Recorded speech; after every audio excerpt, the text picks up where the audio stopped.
नमस्कार. हिंदू धर्मात वर्षातील सर्व 12 महिने विशेष आहेत. वर्षातील सर्व महिने कोणत्या ना कोणत्या देवतेला समर्पित असतात. यापैकी एक महत्त्वाचा महिना म्हणजे मार्गशीर्ष. यावर्षी मार्गशीर्ष महिना हा 2 डिसेंबर 2024 पासून सुरू होत आहे.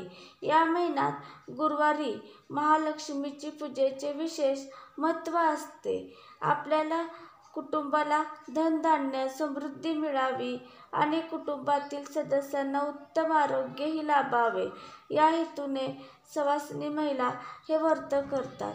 तर जाणून घेऊया यंदा किती गुरुवार येत आहे, त्याची पूजा विधी, महत्त्व आणि मान्यता. मार्गशीर्ष महिन्यातील पहिल्या गुरुवारपासून हे व्रत धरले जाते. या व्रताच्या दिवशी घटस्थापना करून शास्त्रोक्त पूजा केली जाते. तर मार्गशीर्ष महिन्यातील शेवटच्या गुरुवारी व्रताचे उद्यापनही केले जाते.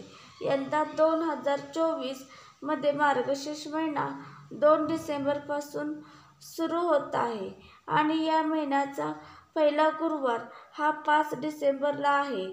तर या दिवशी व्रत सुरू करावे. यंदा मार्गशीर्षचे 4 गुरुवार आहेत. पहिला मार्गशीर्ष गुरुवार 5 डिसेंबर 2024. दुसरा मार्गशीर्ष गुरुवार 12 डिसेंबर 2024 आणि तिसरा मार्गशीर्ष गुरुवार 19 डिसेंबर 2024. चौथा मार्गशीर्ष गुरुवार 26 डिसेंबर 2024. मार्गशीर्ष गुरुवार पूजा विधी. मार्गशीर्ष महिन्यातील प्रत्येक गुरुवारी एका चौरंगावर तांदूळ पसरून त्यावर कलश ठेवावा. चौरंगासमोर रांगोळी काढावी. त्या कलशातील पाणी भरून त्यावर आंब्याची पाने लावावी. त्यावर नारळ ठेवावे. त्या नारळाला देवी समजून तिला सजवावे. दागिने गजरा घालावा. देवीची पूजा करावी.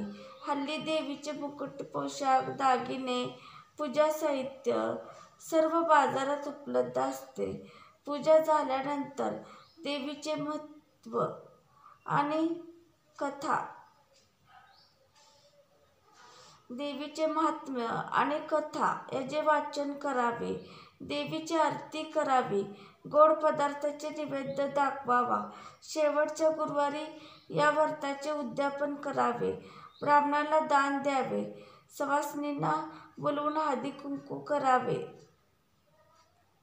मनातील सर्व इच्छा पूर्ण करण्याचा हेतूने मार्गशीर्ष गुरुवारचे व्रत करण्याची पद्धत आहे. या व्रताची सुरुवात मार्गशीर्ष मासातील पहिल्या गुरुवारी होते आणि शेवटच्या गुरुवारी उद्यापन केले जाते. परंतु जर कोणत्याही कारणास्तव मार्गशीर्ष मासात व्रत करण्यास जमले नाही तर संपूर्ण श्रद्धेपूर्वक कोणत्याही महिन्याच्या पहिल्या गुरुवारपासून सुरू करावे व व्रताची सांगता मात्र मार्गशीर्ष मासाच्या शेवटच्या गुरुवारीच करावे. माझा व्हिडिओ आवडला असला तर लाईक व शेअर व कमेंट व सबस्क्राईब करा. धन्यवाद. श्री स्वामी समर्थ.